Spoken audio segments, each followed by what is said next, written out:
come in.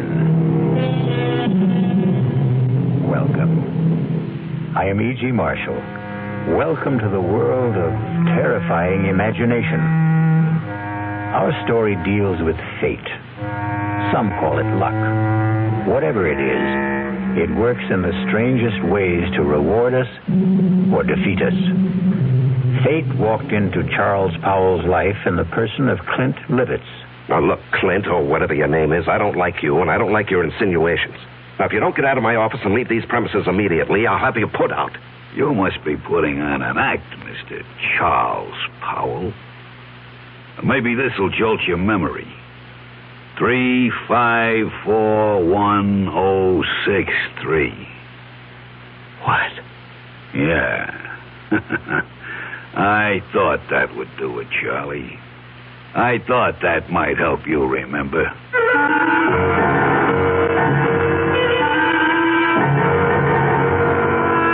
Our mystery drama, No Hiding Place, was written especially for the Mystery Theater by Sidney Sloan and stars Larry Haynes. It is sponsored in part by the Kellogg Company, makers of Kellogg's Special K cereal. I'll be back shortly with Act One. And now another tale of the ball and chain. At Kellogg's Special K presents Overweight on an overnight train. Is the seat taken? Please, sit down. You have exceptional legs. But why is one of them attached to a ball and chain? This ball and chain? It's a symbol. Funny, I would have sworn it was a ball and chain. I mean symbolic. Because carrying around a few extra pounds can be just like lugging around this ball and chain. I see. May I suggest something? Try a bowl of Special K, skim milk, orange juice, and coffee. It's the Special K breakfast. Will it make me lose weight? No. Oh. You must also exercise and eat smart at every meal. I see. Do you know the Special K breakfast is less than 240 calories, 99% fat-free, and delicious? No, but if you hum a few bars... And that's another tale of the ball and chain. Your happy ending could begin with the Kellogg's Special K breakfast. That's Kellogg's Special K. Good night. Well, it's all right to tell one lie, isn't it? You can't. Then how about lying just a little bit? Not a little bit. You mean you can never lie? Never. Well, why not? Because when you tell a lie, Yeah. it gets stuck inside your heart. You mean that just one lie will make your heart dark? Makes you sad, too. Oh. Then what should you do if you tell a lie? Well, you just say I'm sorry. And then what? Then the light goes inside your heart. Oh, the light goes on? Yeah. Oh, a light doesn't really go on in your heart, does it? Yes, it does. Well, how do you know? Because the light in your heart will shine in your eyes. Oh. And then you'll be happy. I wonder why people tell lies. I wonder why, too. From the Franciscans, with love.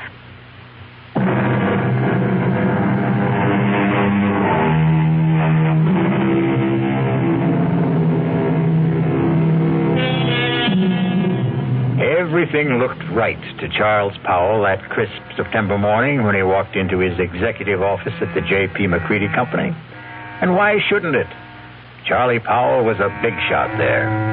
At 37, executive vice president of one of the largest manufacturers of heavy construction equipment in the country. And he had done it all in less than 12 years. It was a real-life Horatio Alger story, even to his being engaged to J.P. McCready's daughter, Allison. How could anything go wrong? But it did, the moment he walked into his private office. Yes, Elsie.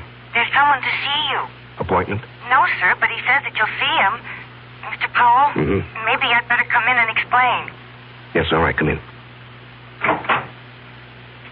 Sorry if I sound strange, but really, Mr. Powell, that man is kind of frightening. Frightening? Well, he just sits there and grins at me. I told him he didn't see people without an appointment. He said, oh, he'll see me. Just tell him it's an old friend, Clint. You know anybody by that name? Clint? No, it doesn't ring a bell. All right, send him in. I'll get rid of him. Okay. Don't say I didn't warn you. Mr. Powell will see you. Nice of you to see me, Mr. Powell. Well, I try to see everybody, Mr. Just Clint. I don't think you ever knew me by anything but Clint. You must remember, Mr. Powell. Well, I'm sorry, but I don't... Come on, give it a try. Give it a good try. Now, look here, I'm busy, and I have neither the time nor the patience. You must be putting on an act, Mr. Charles Powell. Maybe this will jolt your memory. 3541063. What? Yeah. I thought that would do it, Charlie. I thought that might help you remember.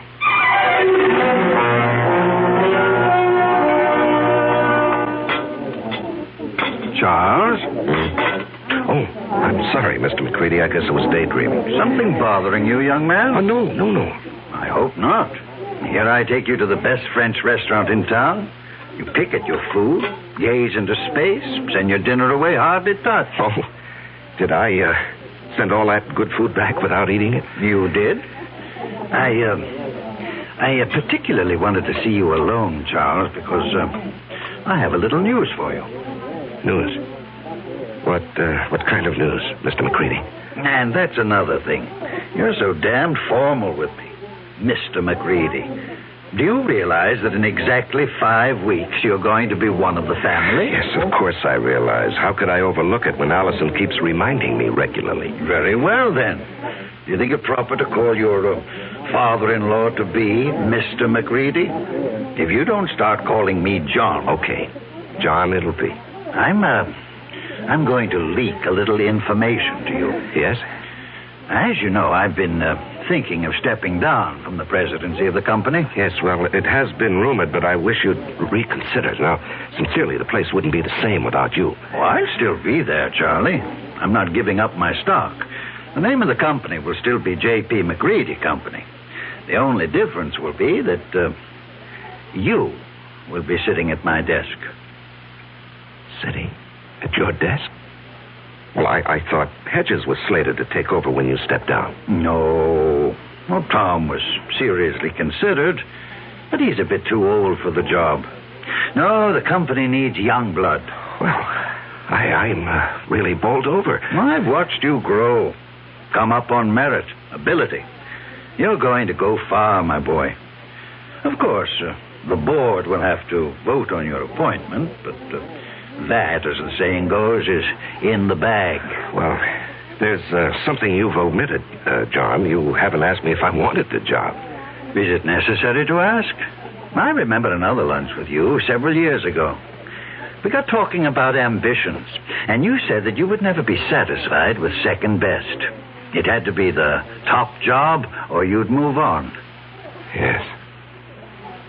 But that was before this morning. What? Nothing. Just mumbling. I'd like to know how you feel about it, Charles. Well, even to be considered for the position is an honor, Mr. John. And your answer? Let me think it over. I must think it over.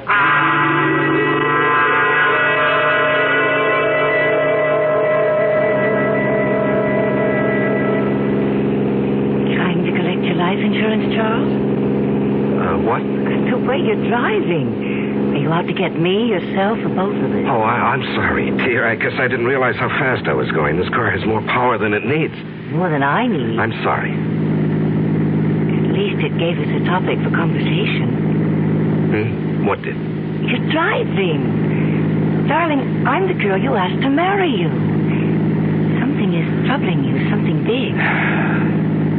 Allison, did your father tell you what he's planning? Dad never tells me anything. I have an idea he thinks of me as a bird brain. He wants me to take over the presidency of the company. That's marvelous. Couldn't have made a better choice. Well, you're prejudiced. But it's a nice kind of prejudice. I don't think I'll accept. What? But, darling, it's right for you. You've worked toward that goal. You're the right man for the job. Am I? What is this? Lack of confidence, buck fever? You're being ridiculous, darling. No, I'm being practical and sensible. My being president of the McCready Company would bring nothing but trouble. What are you saying? I'm even considering resigning my present job. Why? Allison... Tell me. Whatever it is, I'll never stop loving you. I'll tell you. When I get up enough courage. Please, darling, be patient with me. Just be patient. I love you, too.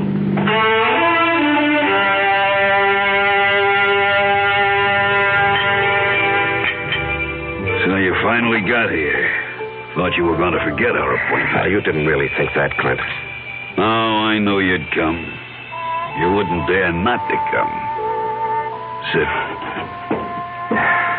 You got it with you? Yes, I've got it. Small bills. 5s, 10s, as specified. Let's have it. Here. And a pretty manila envelope, too. Nice and neat. Thanks. Now, look, I don't know how much longer I can do this. You'll do it as long as I say. And if I run out of money? You'll just have to scrounge around and find more. Well, I'm thinking of quitting my job. You wouldn't want to do that, Charlie. Well, suppose it gets too much for me and I say, go ahead, spill what you know. No, you wouldn't do that. You're going to marry a very rich girl. A couple of extra yards ain't going to change your manner of living. Even a couple extra grand.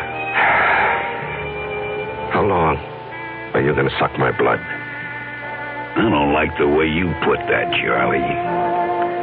I'd rather you'd think of it like it was sort of sharing the wealth. You got the bread. I got nothing. This way, we both got something. I got a nice living, and you got your freedom.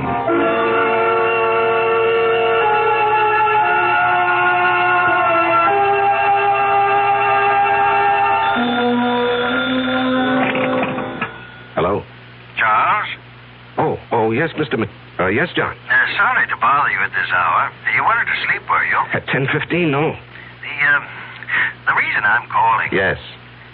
Is something bothering you, my boy? Well, I've had some things on my mind lately. I'm sorry it was so noticeable. Well, it occurred to me that a young man gets a bit absent-minded as the day of his wedding approaches. Perhaps a bit frightened. No, it isn't that, J.P. Oh, excuse me, John. Someone's at my door. Hold on. Just a moment. Forgive me for coming here. I've got your father on the phone. Come in, darling. Hello, John. It was just the porter with a package. What were you saying? Oh, nothing really. I'm just concerned. Whatever's troubling you can be taken care of. I'm backing you all the way. Well, I appreciate your feelings, J.P., but there really is no cause for concern. I'll snap out of this in a day or so. Good. It's reassuring to hear you say that. Now, forgive me for disturbing you. No, I wasn't disturbed. Thanks for calling. Good night. Good night, J.P. Even Dad notices that something is wrong. Yeah. I haven't seen you in 3 days. You trying to tell me something? All I want to tell you is that I love you very much. From a distance. I called you at your office twice this afternoon. Allison, I can't keep this from you. I thought I could, but every day, every hour, it grows bigger. Until now, it feels as though it's going to engulf me. And you, our life, everything that has meaning for me. Darling. No, hear me out. And then if you want to go out that door quietly, I won't say anything more, and you can forget that you've ever known me. Loved you? Are you trying to say you don't want to marry me? Did you stop loving me? Darling, it's because I love you that I'm going to tell you. I considered keeping the whole matter from you, writing out the trouble and probably overcoming it. Darling, how little you know me. No matter what the trouble is, I want to be with you. If you want me. Allison, I'm a fraud. What? I'm not Charles Powell. It's a name I assumed to hide my real identity. Want me to go on? Yes, darling. Go on. At the age of 22, I was charged and convicted of murder and sent to San Quentin for life. I was innocent. Evidence, circumstantial evidence. Court-appointed attorney who didn't know what to do or didn't care. A weak effort to appeal, which was refused, and there I was, at 22, in prison for life. Chance of a parole only after serving 20 years. I'd be old, all my young life confined in prison. So, when I had a chance to get out... You escaped. And ran for 2 years. Do you know what it means to be hunted? You can't get a job. You have no place to live. You can't ever sleep for fear someone will see you and turn you in. Oh, darling. I was ready to give myself up when I suddenly discovered that it wasn't necessary to run any longer. I picked up a 2-week-old newspaper and read a report of my death. What? Yes, a man had been burned to death in a flophouse fire. The only thing he had on him was something that I had kept, my only possession, a locket belonging to my mother. It had a picture of her taken when she married my father. And it had been stolen from me as I lay asleep in a freight car. I guess the thief thought it was gold. It was just cheap gold plate. And the man was identified as you? My mother and father's names were inscribed on the back. The man was so badly burned that the locket was the only thing that could possibly identify him. And after 2 years of hunting, the authorities were glad to close the file on Robert Hagen. Robert Hagen? Sounds so strange. The name doesn't fit you. Well, it sounds strange to me, too, now. Darling, I'm innocent. I never did it. It was all a mistake. I don't doubt that for an instant, dearest. I only wish you'd never told me. I had to tell you. You see, someone knows who I am. He's blackmailing me.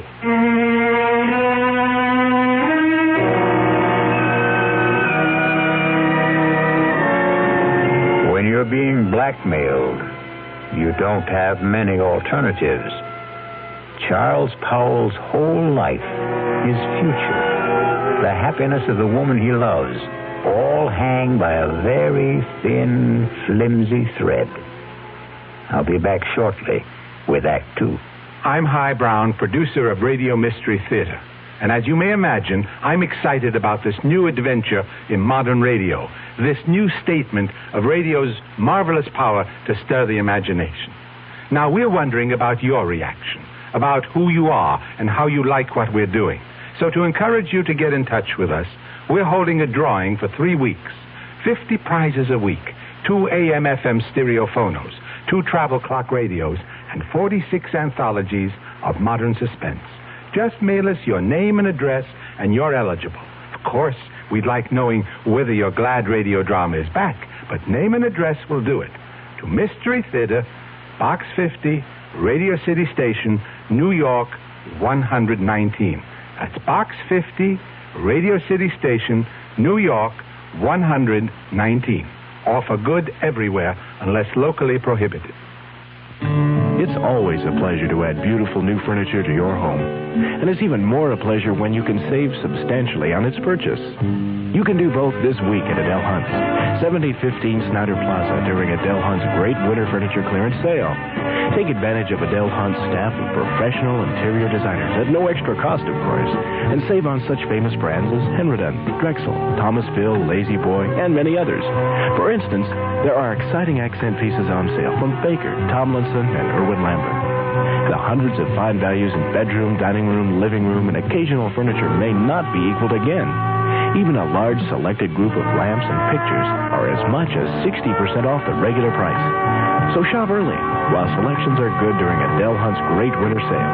Adele Hunt's, 7015 Snyder Plaza, near the corner of Lovers Lane and Hillcrest in University Park, where Dallas buys with confidence. Open tonight till 9 p.m.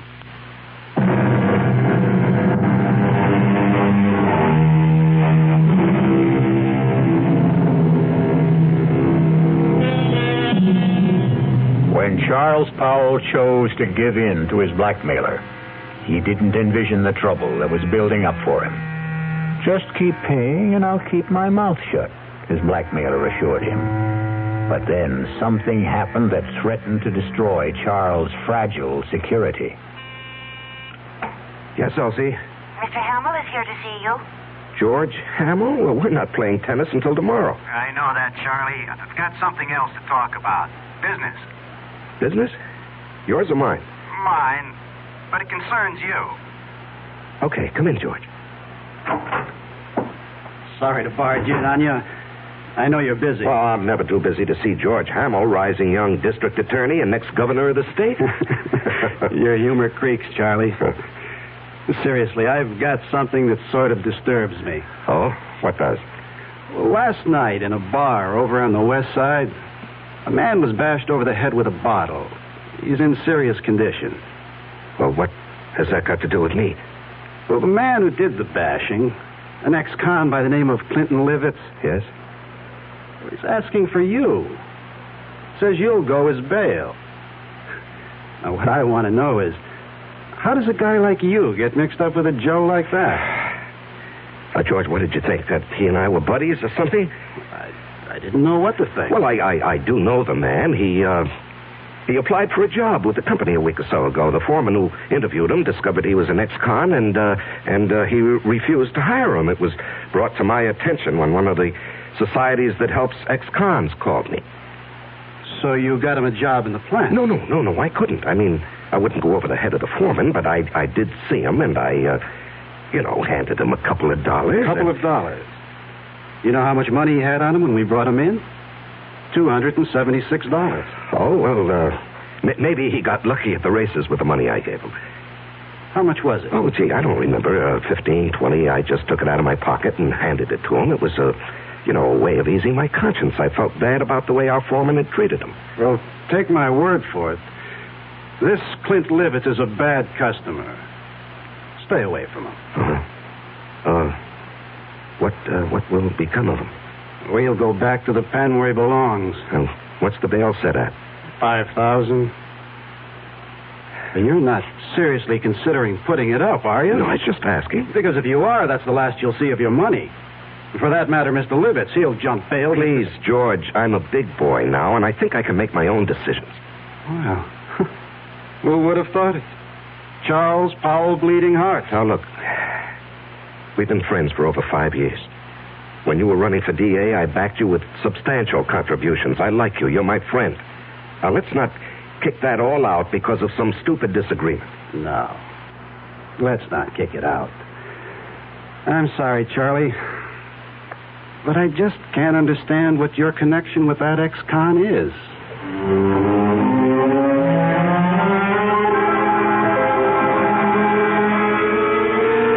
Now, Mr. Powell, I hope you'll understand. I accept Clinton Livitz's case with strong reservations. Yes, I understand, Mr. As an Hargrave. attorney, well, how shall I put it? You don't like your client. Exactly. However, I shall do my best to get him off, or at least get him a light sentence. I'm extremely pessimistic about Mr. Livitz even showing up for trial. Yes. George Hamill also said he expected that Livitz would jump his bail. And you would forfeit $5,000. Yes, I know. And that doesn't disturb you? No, I don't believe he'll run. I see. You want to speak with him?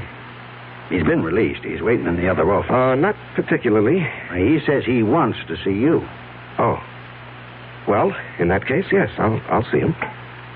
Send Mr. Livitz in. I'll leave you alone. If you need me, I'll be in the other office. Now, come in, Mr. Livitz. Mr. Powell will speak to you. Thanks.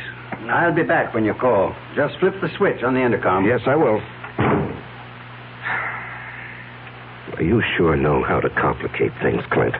Story of my life. Do you realize you could go up for 1 to 5 years for what you've done? No, it couldn't happen. What do you mean it couldn't happen? Because you wouldn't let it happen, Charlie. Look, even with the best lawyer defending you, he can't guarantee he'll win the case. You won't let me go to prison, Charlie. I'm doing my best for you, but... No buts. I'm not going back to the pen. Okay, you're not going back. Now, just suppose, during the trial, if things look bad... Yeah? We get you out of town and let you run for it. Forfeit your bail. Oh, you'd like that, wouldn't you? I'd be out of your hair, and all it would cost you would be the 5 G's for the bail. No. I'd give you a substantial sum. Oh, Mr. Powell. No sale. I'm too old to run. Well, suppose I got you out of the country. With a good hunk of bread stashed away for me? Swiss bank account. I don't know. Why don't we play it by ear?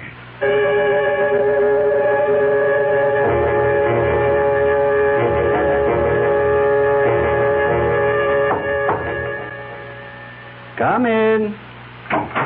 You wanted to see me, J.P.? Yes. Can you spare a minute? Yeah, sure. I've heard it on the grapevine that you were... How shall I put it? That you were aiding some ex-convict in trouble with the police. That true? Yes, it's true, John, and I think I know what kind of grapes grow on that grapevine. All right. Now, George Hamill. Oh, that damn busybody. Why can't he stick to his job and... Now, George is a friend. He tells me that the man you're protecting is a rather reprehensible character. Will you let me explain? It's just a matter of policy, my helping this man. Policy? Well, yes, you did ask me a few days ago to consider taking over the job of running this company. You're going to accept? Well, I was going to tell you today. Wonderful. Wonderful news. Allison will be delighted. I know she's been worried about your seeming reluctance. Oh, no, not reluctant any longer. In fact, I've got all sorts of ideas about what I want to do. This business of giving a hand to ex-convicts is just one of them. Do you realize what this would mean in publicity for the company? To take an interest in the rehabilitation of men who would otherwise be lost, a burden to the taxpayer? I'm going to hire a PR man. We're going to be the big corporation with a heart, JP.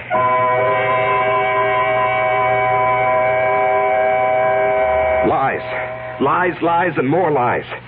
How can I keep all these phony stories straight, Allison? It's like a long, dark tunnel with no ending. It will end, and it will all turn out all right. Don't lose your courage. Now, I love you and need you.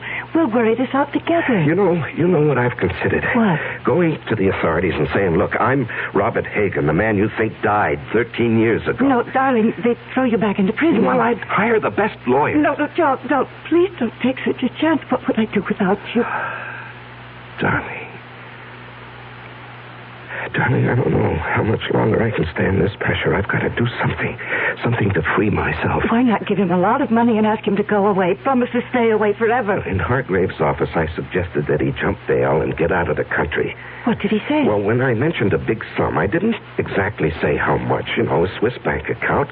He was interested. Did he say he would accept? Well, we were interrupted, and he didn't say definitely. Offer him anything. Just get him to go. Well, how would I get a large sum of money together? I have some small investments, a fair bank account, but what he might want would be beyond me.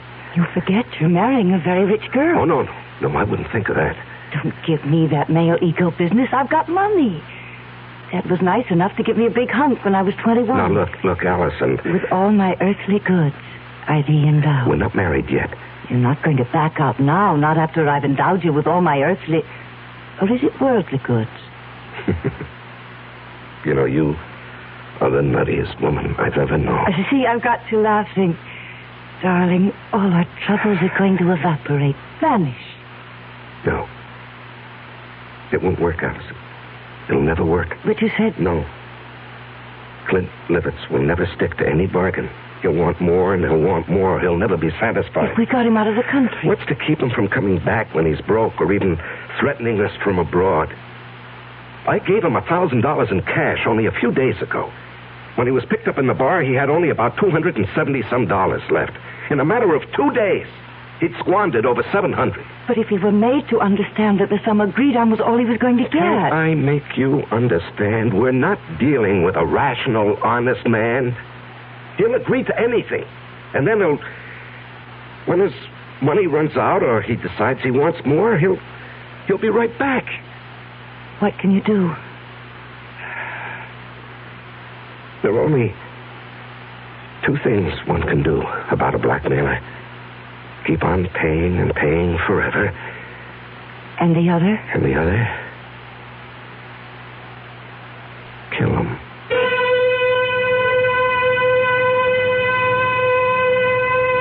Just 2 ways to deal with a blackmailer. Charles now must face his conscience.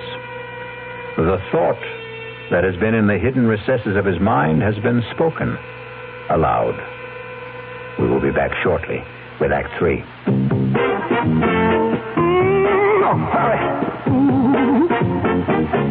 When you say bud, you said a lot of things nobody else can say, yeah. When you say bud, you've gone as far as you can go to get the very best. Think about it. Decide. for yourself. Well, sure, the Budweiser people really do believe that brewing beer right does make a difference. But even that's up to you. Because the king of beer is leading all the rest. When you say Budweiser, you said it all. Anheuser-Busch, St. Louis. Who knows how to help you solve your shopping problems? The Better Business Bureau knows. Honey, the TV set just won't work. Who do I take it to? The lady down the street took hers into a place that charged her more than her set was worth. Gosh, I don't know. I'll tell you what to do, folks. Who are you? I'm the man from your Better Business Bureau. Now, before you take your set in for repairs, shop around and check into a firm's reputation. You know, that's even more important than the price. Friends and neighbors can help, or you can ask for a few names of previous customers to find out if they were satisfied. And since the amount you pay will vary from one place to another, it's up to you to find out in advance what a service will cost if you have it fixed at home. Just another consumer tip from your Better Business Bureau.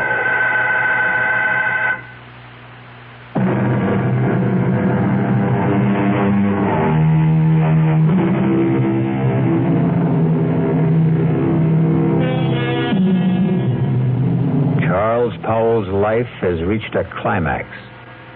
He must make a decision to rid himself forever of his blackmailer. And perhaps that very decision will destroy his life and the life of the woman he loves. The alternative is to keep paying and paying, never feeling safe.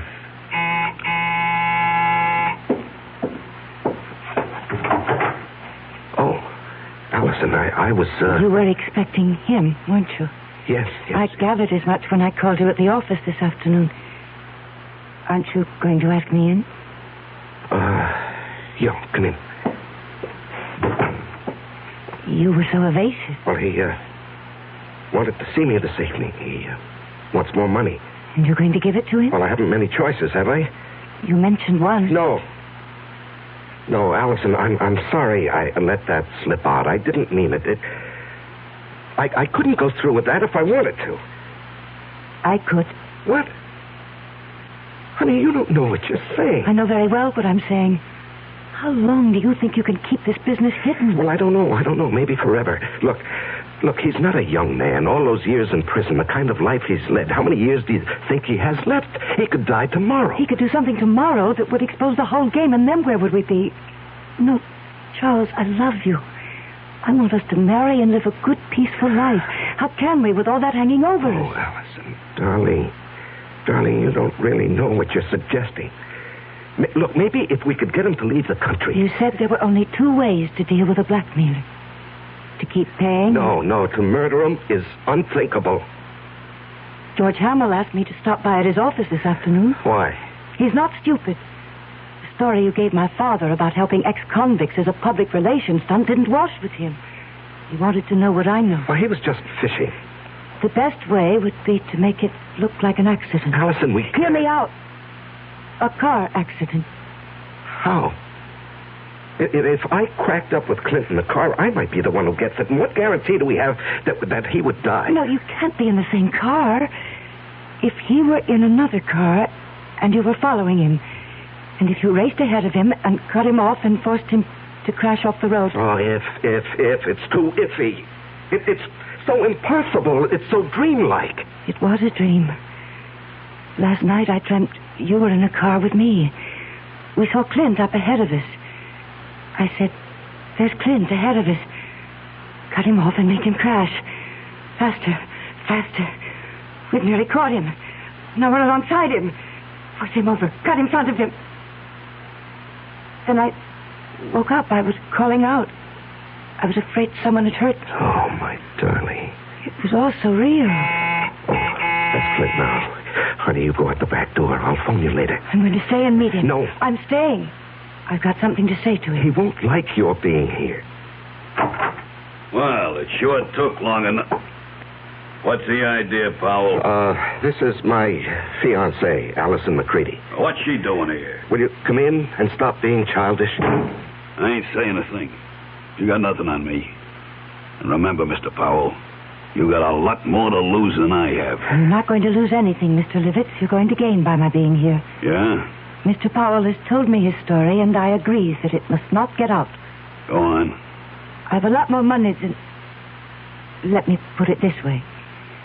Charles and I are going to be married. We want you to leave the country. I bet you do. Look, Clint, you'll do better by accepting our proposition. We intend to hand you $50,000. And an airplane ticket. One way. And never come back. And never come back. Well, I always wanted to travel, but... What? 50 G's. Just chicken feed. Well, that's all there is. Not enough.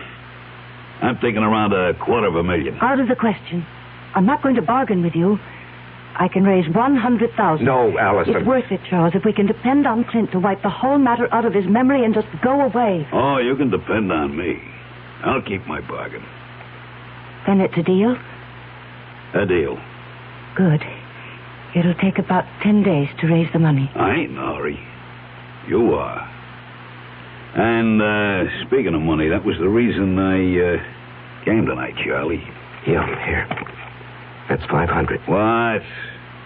Instead of G like the last. That's all I could raise in a hurry. When that runs out, I'll have more. You went through that first 1,000 awfully fast. Well, I got rolled in that bar where I had the trouble. Oh, that reminds me. Your trial comes up in less than 3 weeks. Yeah. Lawyer called me at my hotel. To see if I was still around, I guess. Our plan is for you to jump your bail. I'll forfeit the $5,000 I put up for it. And get you out of the country. With a keister full of green. Hey, wait. I ain't got a passport. Oh, that can be arranged, Clint. Just leave that to me. Okay, friends. You got yourself a deal.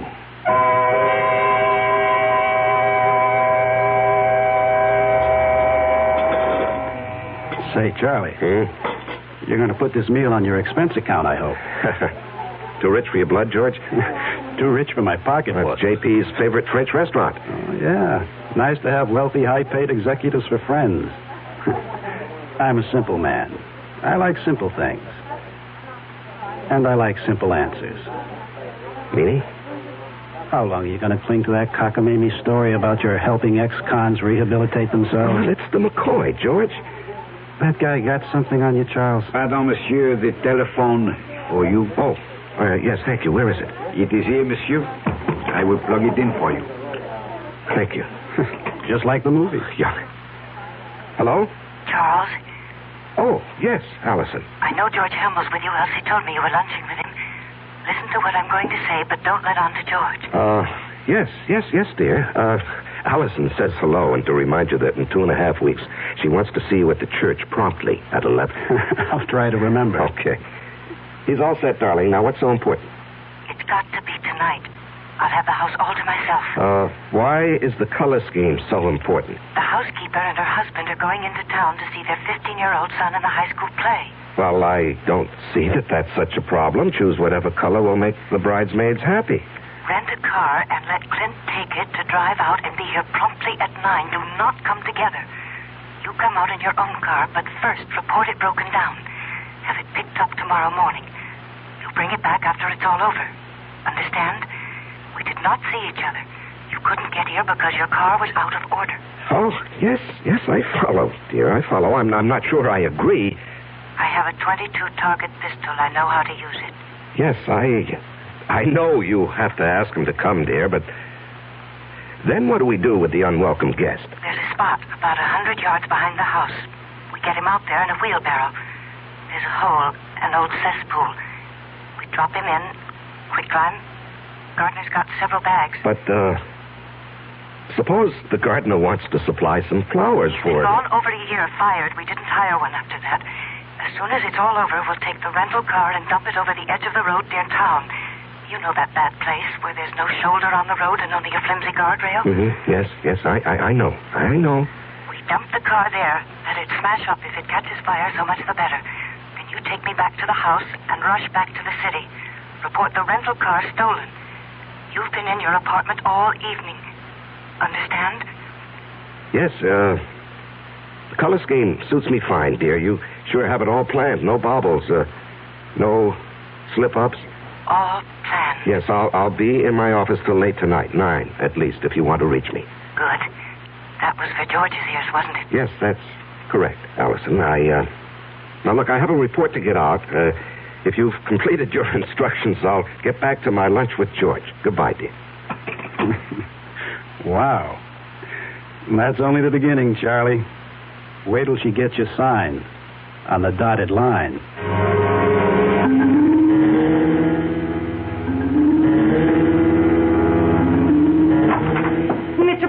Mr. Powell, something terrible's happened. What is it, Elsie? There's been a terrible accident on the late shift. Man's caught in a machine. The big press, they said. Oh, good Lord. Has the hospital been called? I don't know. Well, call them on your phone. I've got to use this one. Yes, sir. I'll call. And then call down to the plant and tell them I'm coming down. If it's what I think it is, the machine will have to be partially dismantled. Yes, sir. Hello? Allison, listen, there's a change of plans. Charles, where are you? I'm still at the office. Something's happened. It's 8:30. He'll be here at 9. Yes, I know. He has the rental car. I got it for him. When will you be here? Well, there's been a bad accident on the night shift. A man's caught in the big metal press. I've got to help get him out. But us? What about us? Well, when he comes, stall him. Just tell him what happened, why I'm delayed. I haven't got the money, Charles. Tell him I'm bringing the money, the airplane ticket, and the passport. Just stall him. I'll do my best, but hurry. He scares me.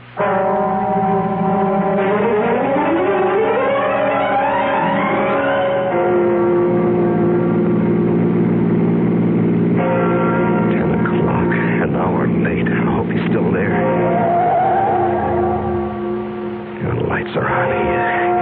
Come back too late. He's still here.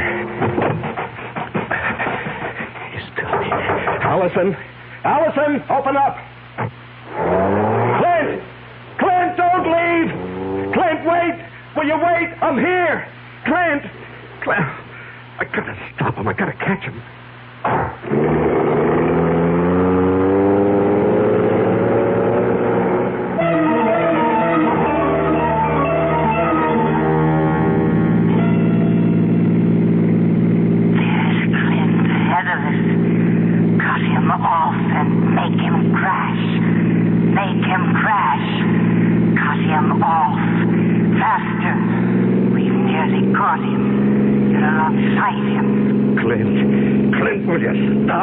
I'll run you off the road. Force him over. Force him over. You've got him off. You've done it. Crashed and burning. Let him burn.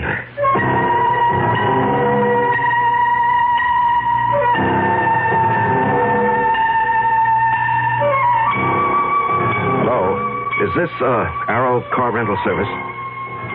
Well, I rented a car from you people this morning. No. No, there's nothing wrong with the car. I just want to report it stolen.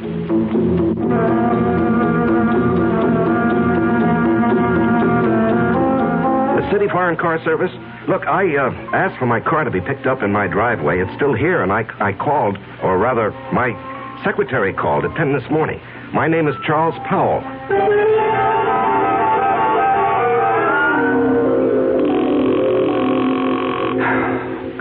Come on.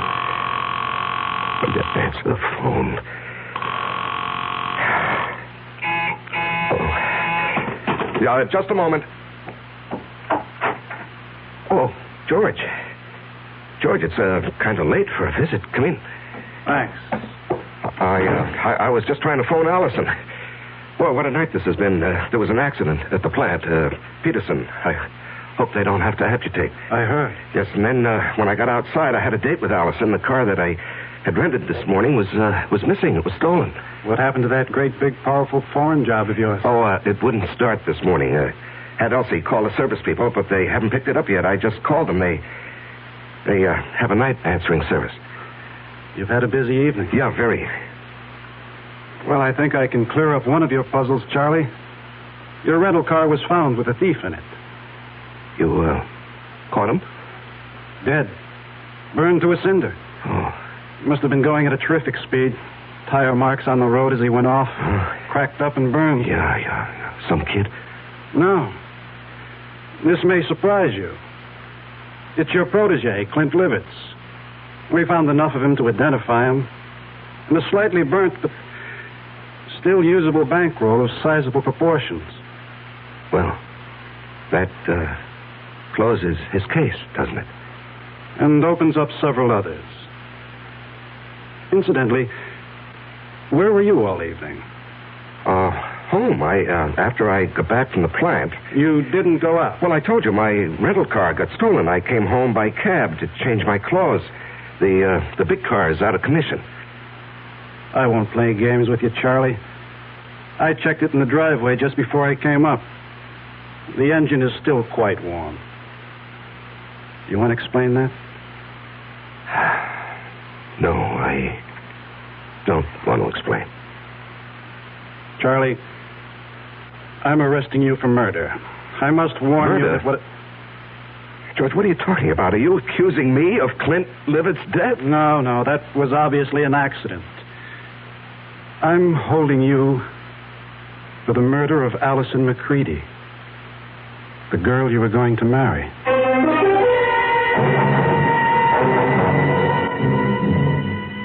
And in conclusion, ladies and gentlemen of the jury, my prosecution of Charles Powell, or Robert Hagan, has been a painful task. I was his best friend. It was difficult to believe that he would kill the woman he loved, but the evidence is conclusive. Charles killed his lovely fiancée because she discovered his real identity, an escaped convict, a killer sentenced to life for another murder. The testimony of the housekeeper, Mrs. Francis, cannot be doubted. She did not leave the house as he thought. She saw him run from the house, jump into his car, and race away. And then she discovered the body of Allison McCready shot through the head.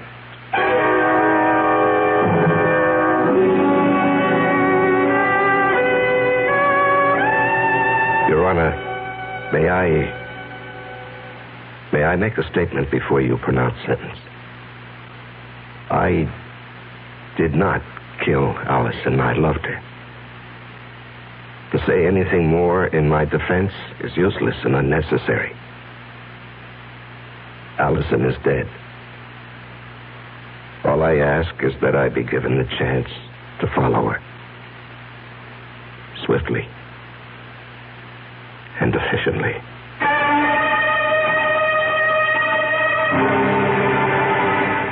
And so a man is twice accused of murder and twice sentenced for the crime. A weary man who asks only to be allowed to follow the woman he loved. I'll be back shortly.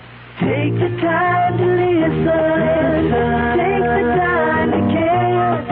If I know you understand me, then my mind is yours to share. Listen with your heart. Listen with your mind. When you really listen, love is what you find. How do you do, sir? My grandmother just died. I'm so happy for you. Meet Mrs. McNulty. How do you do? Did you know you have spinach on your teeth? Oh, that's wonderful. This is Mr. Jackson. Nice to meet you. I have bubonic plague. Oh, yes, Mr. Plague. Meet Miss... Reception lines aren't the only places people don't listen. When you really listen,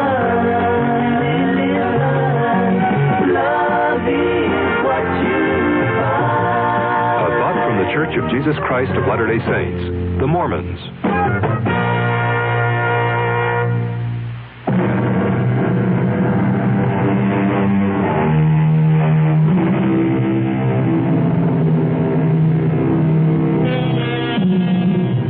And there we have it. Charles Powell's joust with fate. What difference did it make that he knew that Clint had murdered Allison? They didn't believe him, and he was too weary to try to make them believe.